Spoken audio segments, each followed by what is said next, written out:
Whoopi Goldberg had a full-on meltdown on live TV. And nope, this wasn't just another awkward moment on The View.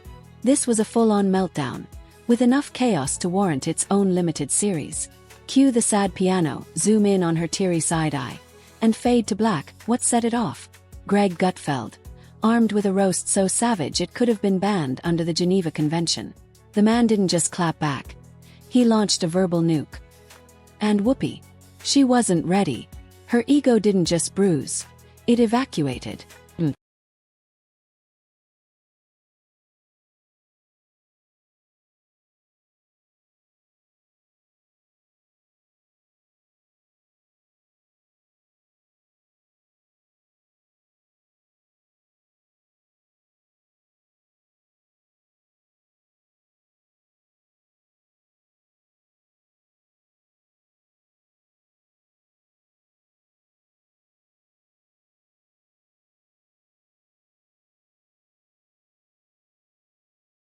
Poof. This wasn't shade, it was a total eclipse of her credibility. You think reality TV is messy? This was messier than a Real Housewives reunion inside a tornado with tequila shots. 1 second she's perched in her leather chair, sermonizing like the queen of daytime virtue. And the next, boom, she's unraveling like a cheap wig caught in a leaf blower. Greg Gutfeld didn't hold back. The man turned sarcasm into a weapon of mass destruction. Flaming through Whoopi's smug takes like a flamethrower in a fireworks store. The result? A meltdown so spectacular even toddlers would have said, "Girl, pull it together." But let's not act like this meltdown came out of nowhere.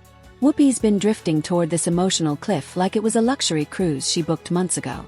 The View, once pitched as a lively roundtable of bold opinions, has straight up morphed into a live-action group chat, where 5 glitching virtual assistants argue over who's more morally superior.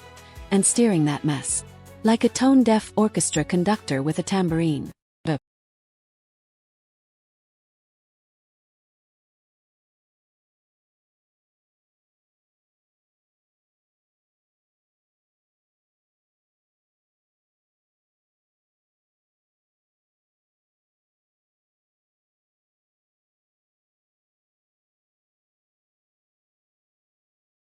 Whoopi herself. She somehow thinks yelling louder than everyone else magically transforms her hot takes into truth. Feelings over facts. That's her entire brand. Oh, imagine her shock when Greg Gutfeld, wearing that smug little smirk, locked and loaded with razor-sharp sarcasm, finally said, "Enough." He clapped back with such precision that it practically shattered the studio lights. Whoopi didn't just get roasted, she got steamrolled. Her response? Let's just say, emotionally, she folded like a beach chair in a windstorm. We're talking dramatic sighs, gasps, and that iconic "how dare you" glare, like she couldn't believe anyone had the audacity to challenge the daytime queen of condescension. But here's the kicker. This wasn't just a roast. Gutfeld came in like a surgeon. He didn't just roast her. He filleted her entire argument set with surgical finesse, slicing through the drama like a 5-star chef working on sashimi, while Whoopi rambled on about her latest cause of the week. From the comfort of her echo chamber, Greg exposed her logic for what it really was. Full of holes held together with vibes and volume.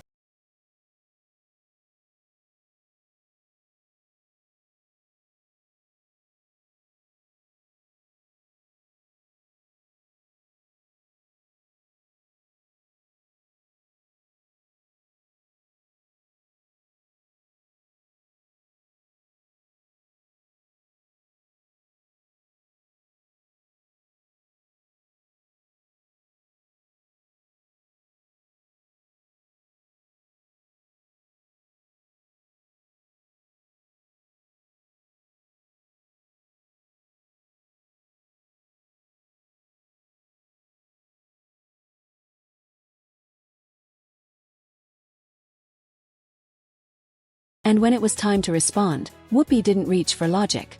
She reached for drama. Like always, flailing. Oh, that's her specialty. She's turned emotional grandstanding into an Olympic sport. And her signature move. Victim mode. The second someone dares to challenge her narrative, she whips out that invisible oppression card from her sleeve like a magician pulling out a dove that screams, "How dare you?" But don't be fooled. This wasn't some raw moment of vulnerability. Nope. This was full-blown performance art, scripted in her head, fueled by ego, and delivered with the dramatic flair of a stage actress who just realized the spotlight isn't all hers anymore. Now let's hit rewind for a second. The View, that show's no longer about debate. It's a full-blown echo chamber in designer shoes, a petri dish of identical opinions dressed up as discussion. Real intellectual diversity. Dead on arrival. Each episode feels like 5 talking heads trying to outsmug each other, nodding like bobbleheads so aggressively they might crack a mirror. And Whoopi? She's the ringleader of that circus. She'll spit out a lukewarm take with the confidence of someone who skimmed a headline at an airport 2 weeks ago and suddenly thinks she's writing policy. The second someone pushes back against the hive mind, boom. They're shouted over, shamed, or subtly ghosted like a guest who accidentally brought facts to a feelings-only party. It's not a talk show anymore. It's a live-action Twitter mob, broadcast before noon. So when Greg Gutfeld stepped in, even just metaphorically, he wasn't playing games. He lobbed truth bombs into a fortress built entirely out of hurt feelings and half-truths. And it exploded on cue.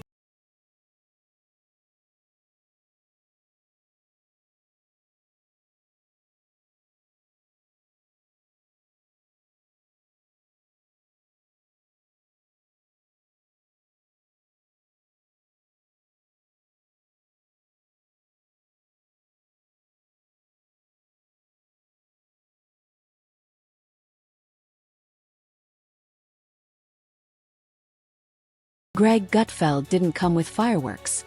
He came with facts. And he pointed out what most viewers already felt in their gut. The self-righteousness on The View is so thick it might as well be listed as a co-host in the credits. And Whoopi.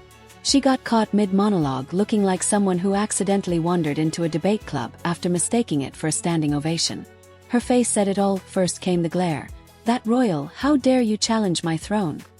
Look, dripping in disbelief and entitlement. Then came the dramatic sigh, like she was suddenly carrying the burden of all injustice ever, wedged somewhere between her designer brooch and a wildly inflated sense of moral authority. And finally, the grand finale. A meltdown so theatrical it could have earned a standing ovation on Broadway. It was a mix of confused rambling, historical name drops that didn't quite land, and what could only be described as emotional interpretive dance. All performed while trying not to ruin her eyeliner. You could practically hear the backstage crew slamming that commercial break button, praying for mercy from the chaos. But here's the kicker. Gutfeld didn't even break a sweat. He wasn't ranting. He wasn't rude. He just held up a mirror. And what that mirror reflected? Brutal. It exposed a show running on fumes and fake outrage. A host who thinks yelling equals winning. And a table of panelists so allergic to real dissent, they'd probably need a medic if someone quoted a conservative without a trigger warning.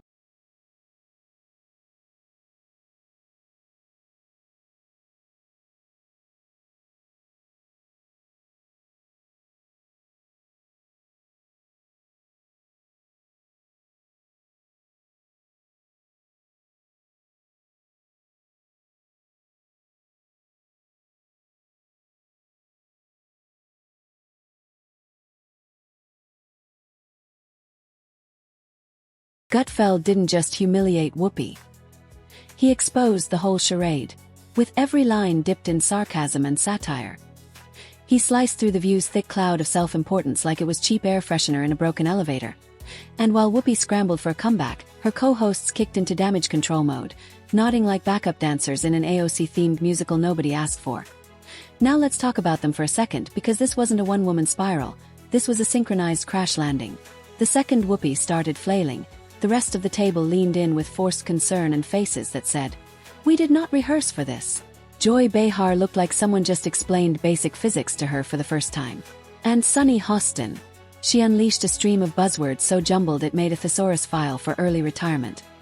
They launched into full defensive formation. Circle the wagons mode. Activated. Suddenly, the whole convo turned into an emotional group hug disguised as a talk show. Accountability. Never heard of her. It wasn't a roast, they claimed. It was an attack on all women, all hosts, and maybe even anyone who's ever cried into a live, laugh, love coffee mug.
But the viewers, they weren't buying that victim narrative for 1 second.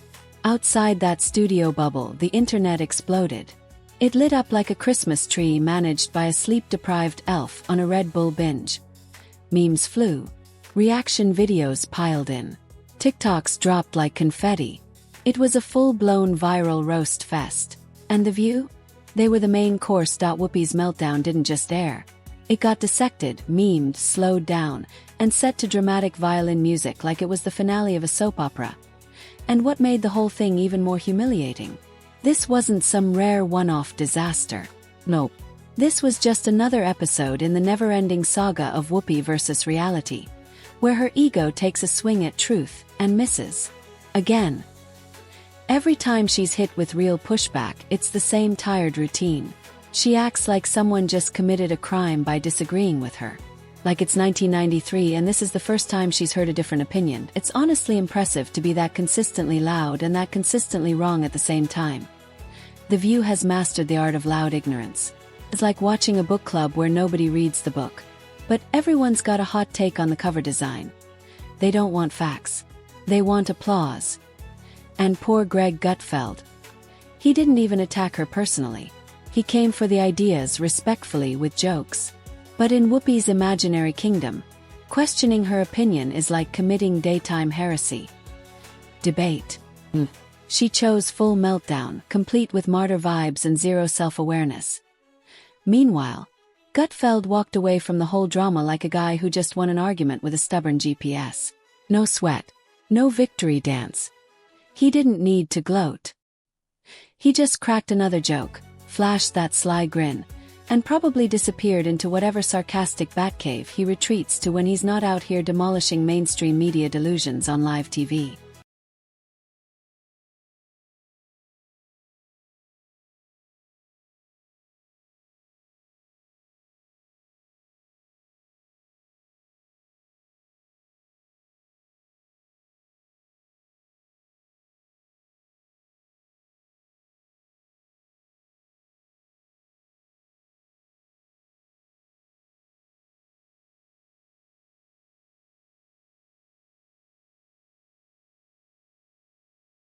And honestly, that's what made this takedown really burn. Whoopi came to a logic fight armed with facial expressions, sighs, and emotional fireworks, and still got flattened. She tried to bend reality with her usual combo of dramatic pauses and guilt trips. Gutfeld stood his ground, armed with the scariest weapon on The View. Plain old common sense. By the end of that segment, the smug queen of daytime was shook. Her usual confidence. Replaced with that dazed, haunted expression of someone who just realized they might actually have to rethink something. Tragic, truly. But don't worry, the introspection lasted about as long as a TikTok trend.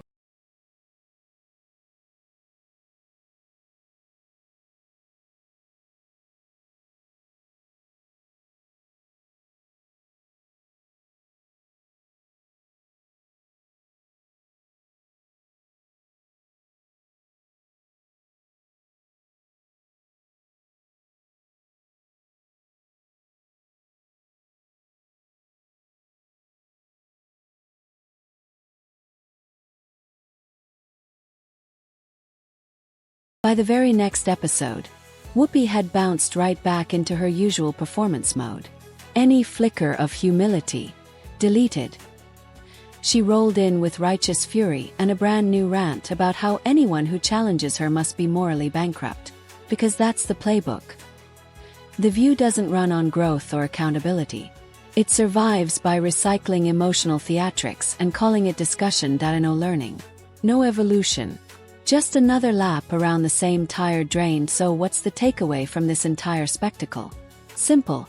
Even the loudest, most self-important voices collapse when they're hit with a breeze of actual criticism. If your whole persona depends on never being challenged, then a little truth feels like a wrecking ball. And Gutfeld? Say what you will, but the man isn't scared to waltz into a hornet's nest and start swinging. As for Whoopi, maybe next time, instead of crumbling under pressure, she could try stepping outside that bubble. Away from the smugness, the delusion, the fantasy that her opinions are off limits. But then again, where's the fun in reflection, right? Because if The View ever cleaned up its act, we'd lose the ultimate feel-good content. A live daily reminder that yes, we can form coherent thoughts better than a round table of millionaire media personalities flailing through their cue cards. Oh truly, thanks Whoopi. Even in full meltdown mode, you gift us pure comedic gold.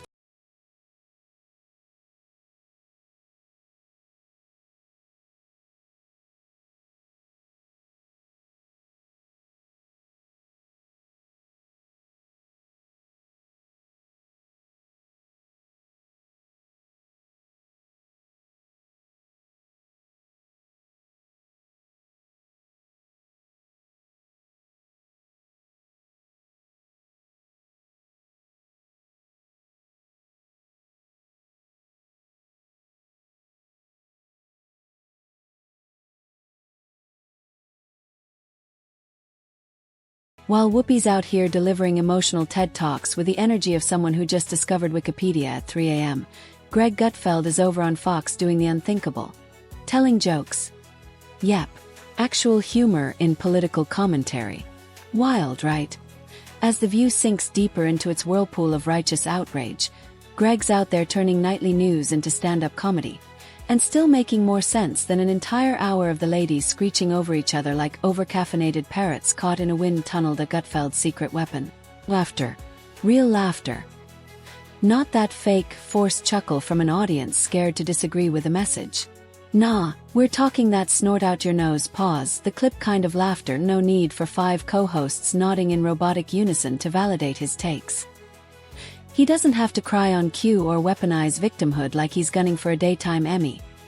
Instead, he slices through hypocrisy with one-liners sharper than Joy Behar's latest haircut. And it lands every time. Because humor, especially when it's brutally honest, hits harder than all the shouting in the world.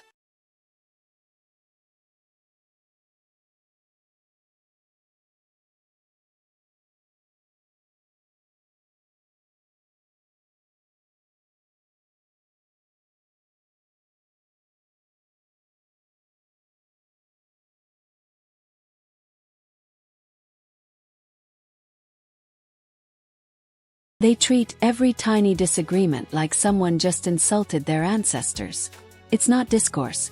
It's a televised therapy session where facts go to die and feelings run the show. Try disagreeing with The View, and suddenly you're the villain in some overproduced Netflix docuseries, complete with ominous music and slow zooms. They're not there to have a conversation.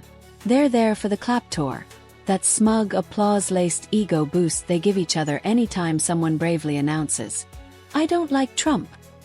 Somebody alert the Pulitzer Committee. We've got a revolutionary in the building. Meanwhile, Greg Gutfeld? He thrives in the discomfort. He doesn't just poke fun at one side. He roasts everybody when they deserve it. He gets it. The sweet spot between comedy and commentary. That's where the real power lives. And that's why his numbers are climbing like crazy. While The View's audience is aging out like a carton of almond milk left in the sun, the younger crowd. They're looking for wit, not lectures. They want sarcasm served with a fat slice of truth. And let's talk stats. Because while The View runs on feelings, the cold, hard truth is written in the ratings. And those numbers, they're not looking great.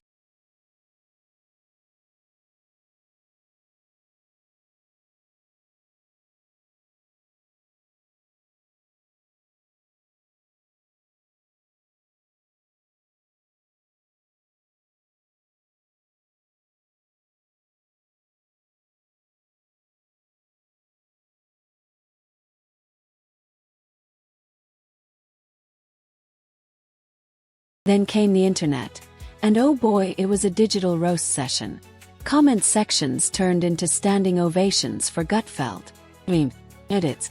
Punchlines flying like confetti. This wasn't just a win, it was a blowout. While Whoopi clutched her pearls and tried to reframe the fallout as some kind of moral crisis, Greg? He just took the mic, dropped another joke, and casually walked off with the comedy crown. No tears.